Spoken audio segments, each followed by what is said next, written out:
Assalamualaikum warahmatullahi wabarakatuh. Oke, pada video kali ini saya akan menjelaskan mockup UI yang sudah saya buat. Kita mempresentasikan mockup UI yang sudah saya buat. Oke, langsung saja.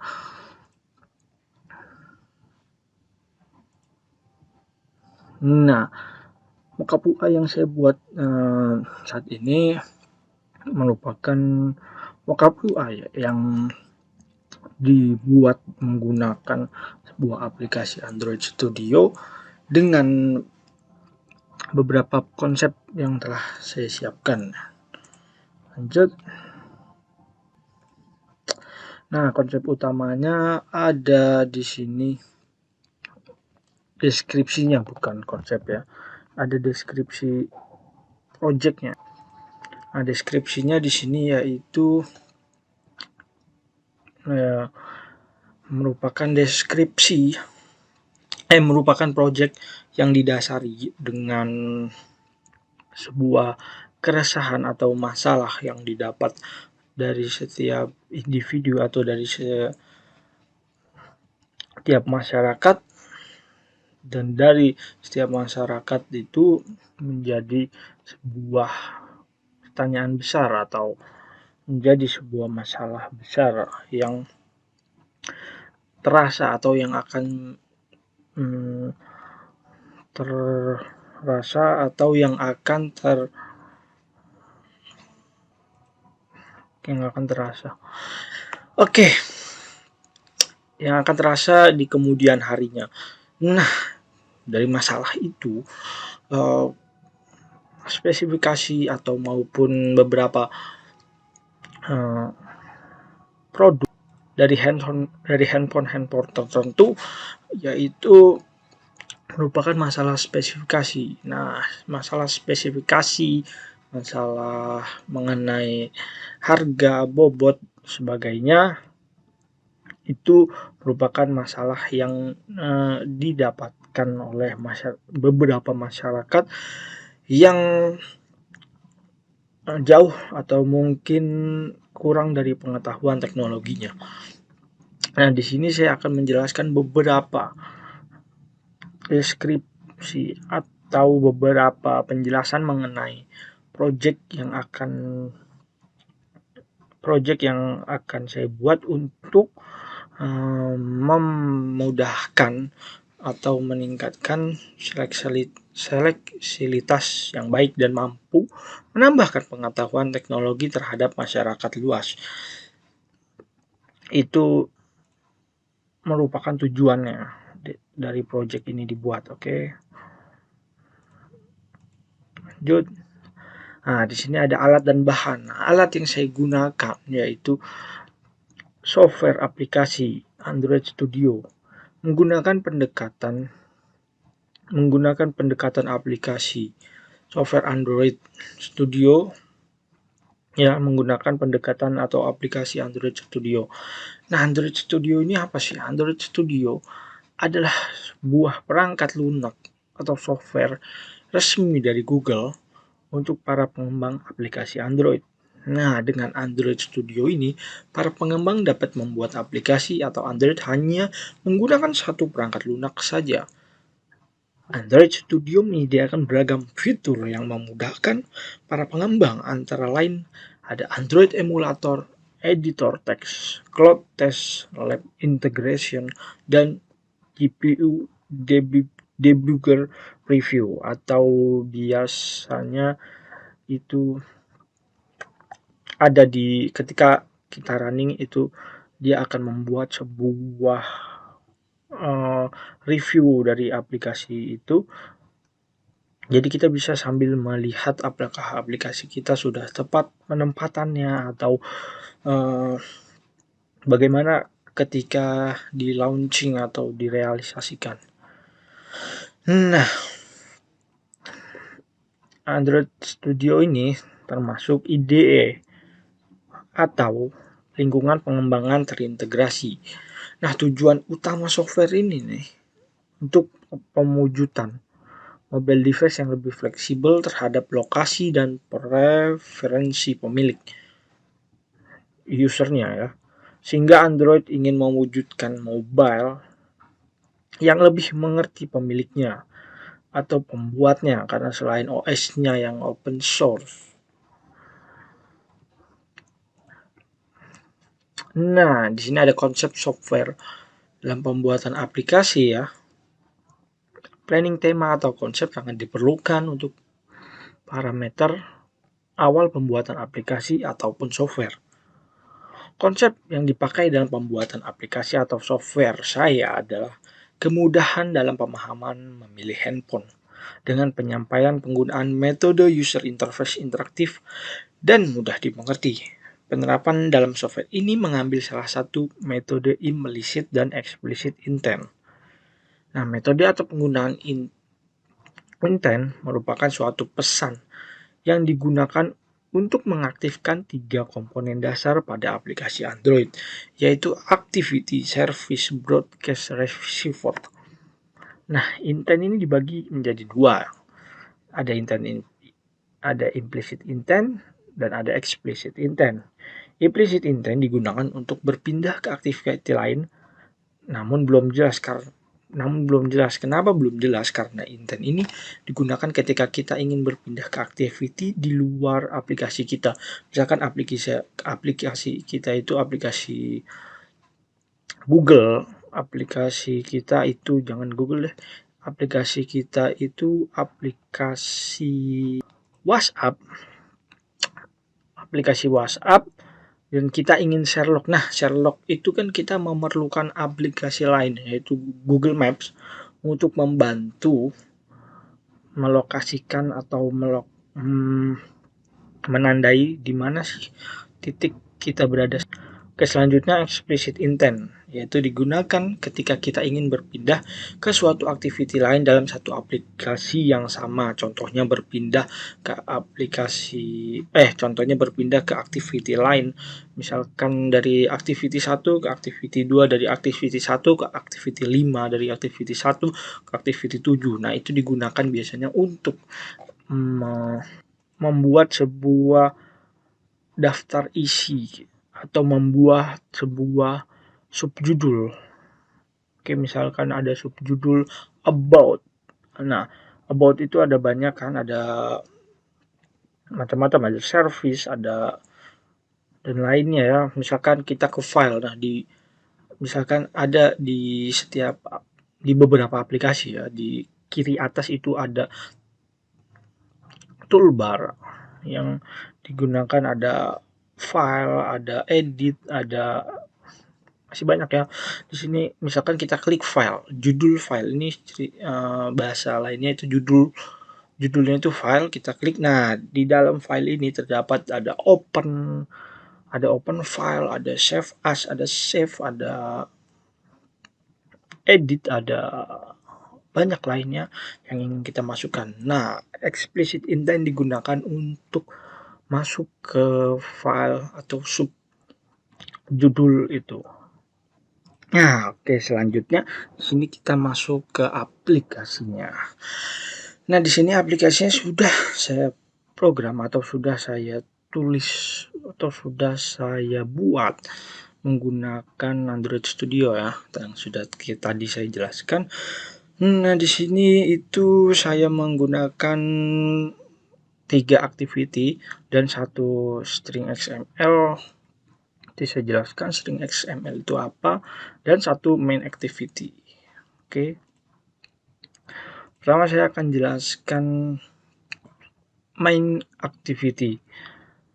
Nah, main activity ini digunakan untuk seperti contohnya itu modul, atau digunakan untuk penghubungnya antara activity main, activity Asus, activity Apple. Nih, activity yang ada di sini, 3 activity ini yang akan kita hubungkan di sini. Nah, yang akan dihubungkan oleh main activity ini,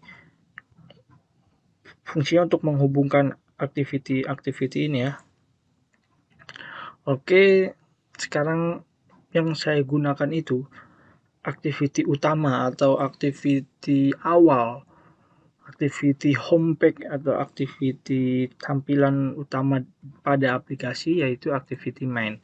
Nah, activity main ini di sini Android Studio sudah menyediakan preview secara langsung, preview on time. Oke.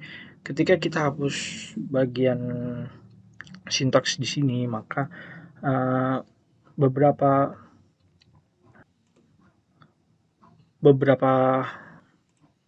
button atau beberapa tombol di sini itu akan bisa hilang teks. Ini bisa pada hilang. Oke. Nah, di sini pertama ada text view. Text view berikut ini merupakan sebuah subclass dari teks ya. Nah, text view ini digunakan untuk menuliskan sebuah teks pada user interface nantinya. Jadi ketika aplikasi terbuat, user interface-nya akan melihat text view atau tulisan yang dilihat oleh orang itu bisa menggunakan text view. Oke, ini spesifikasi handphone ini menjadi text view yang besar atau text view utama dalam aplikasi ini ya, atau text view judul. Oke, text view judul di sini sudah saya setting menggunakan layout margin top. Menggunakan margin top.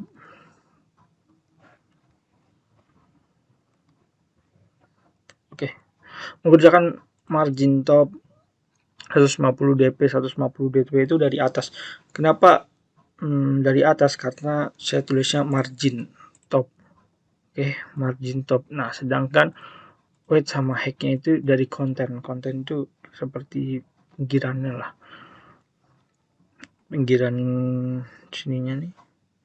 Nah, selanjutnya teksnya itu bisa kita tulis di sini. Nah, ini sebenarnya teksnya ini bukan spesifikasi handphone ya. Teksnya ini saya simpan di string XML ini. Tapi mungkin tidak. Oh, no. Teksnya itu tidak saya simpan di string XML ini karena string XML ini saya gunakan hanya untuk spesifikasi di dalamnya atau tulisan yang banyak sekali ya. Mohon maaf saya lupa.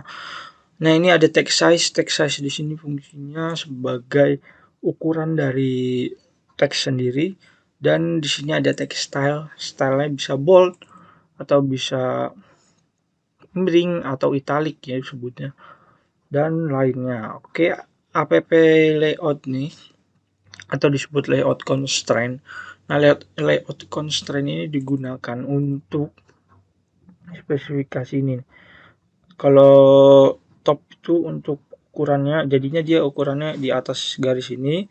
Nah, kalau dari start berarti dari awal, dan end ini ya. Nah, itu nanti bisa kita gunakan untuk mengukur ini, untuk ukuran ini. Nah, sekarang linear layout. Nah, linear layout ini saya gunakan untuk menglist atau mensejajarkan. Jadi seperti list yang ada pada beberapa aplikasi ya. Jadi saya gunakan list seperti ini. Listnya itu bisa menurun, bisa ke samping. Ini saya pilih menurun menggunakan linear layout. Nah, ini ya, menggunakan vertikal bisa horizontal. Kalau horizontal nanti dia akan ke samping, vertikal dia akan ke bawah. Oke, nah di sini nih bottom optionnya saya gunakan add text view. Nah, ini fungsinya apa? Ini fungsinya itu untuk ke atas nih. Jadi dia itu pengukurannya nggak dari atas sini lagi ke sini, tapi dari si text view yang ini, dari kotak text view ini ke linear layout ini, ke kotak ini. Jadi batasnya di sini, dia nggak usah ke atas lagi. Kalau tanpa ini, dia bisa pengukuran lewat atas ini. Gitu. Nah, start dan end-nya sama ya. Start end-nya sama. Dan margin topnya itu dia, nah ini margin topnya kan 30, dia ini ngukurnya dari sini ke sini tuh, ya kan? Karena ini tadi pakai fungsi ini, top of button. Jadi dari topnya, dari atasnya si linear layout ke bottomnya si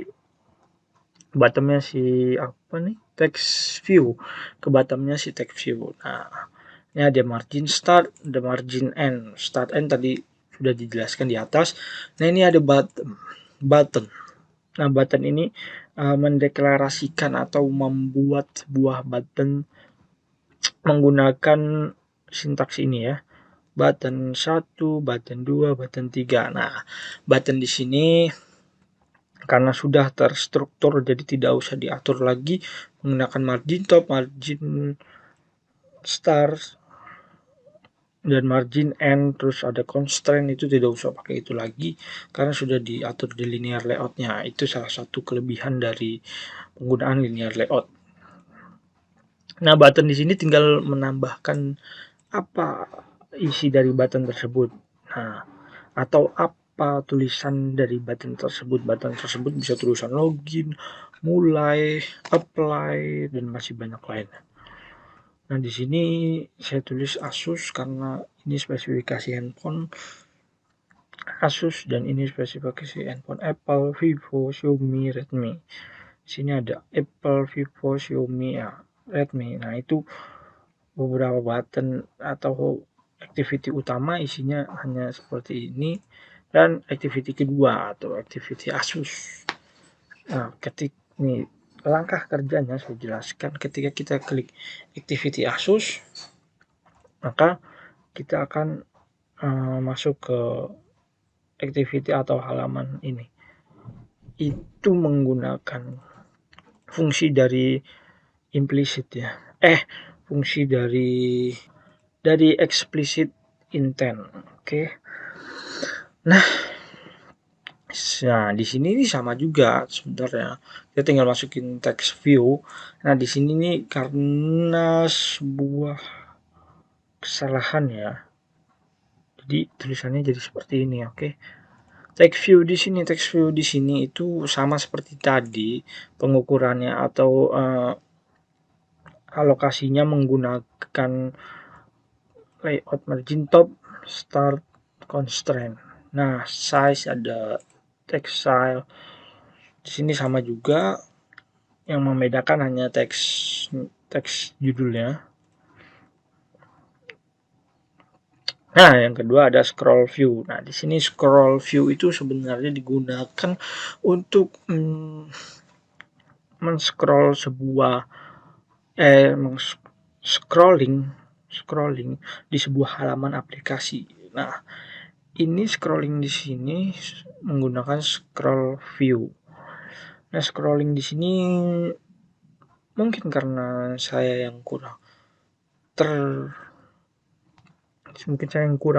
bisa menggunakan scroll view, jadi di sini terlihatnya seperti tidak bisa di scroll ya.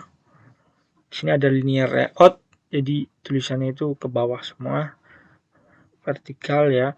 Nah, di sini ada text view. Nah, text view di sini merupakan isi dari spesifikasi Asus ROG Phone 5. Nah, isinya itu berada di string XML. Kita namain Asus layout. Kita gunakan variabel pengganti dengan Asus layout, isinya ini. Oke. Kemudian ketika diklik, ketika kita mau memasukkan string XML ini, kita menggunakan fungsi yang tadi, yaitu menggunakan teks ini nih, add string /Asus layout, karena tadi penamaannya Asus layout. Oke. Yang kedua, kita masuk ke Apple iPhone 13 Pro Max. Ini menggunakan spesifikasi sebagai berikut, dan ini ada text view-nya sama seperti tadi ya. Sebenarnya ada scroll view, ada linear layout, ada text view. Dan di sini main activity yang sudah saya jelaskan tadi, fungsinya untuk ketika ini pembacaannya seperti ini ya. Ketika button Asus diklik Ya, ketika button Asus diklik, maka dia akan ke Asus Activity atau ke Asus Activity yang ini, atau Activity Asus, oke, atau ke main activity-nya menghubungkan ke Asus Activity, oke. Nah, ini juga button Apple, dia langsung akan ke Apple Activity atau Activity Apple. Ya, oke, sekian dari saya. Mohon maaf apabila ada perkataan atau penjelasan maupun teori yang salah. Mohon maaf sekali lagi. Saya akhiri. Assalamualaikum warahmatullahi wabarakatuh.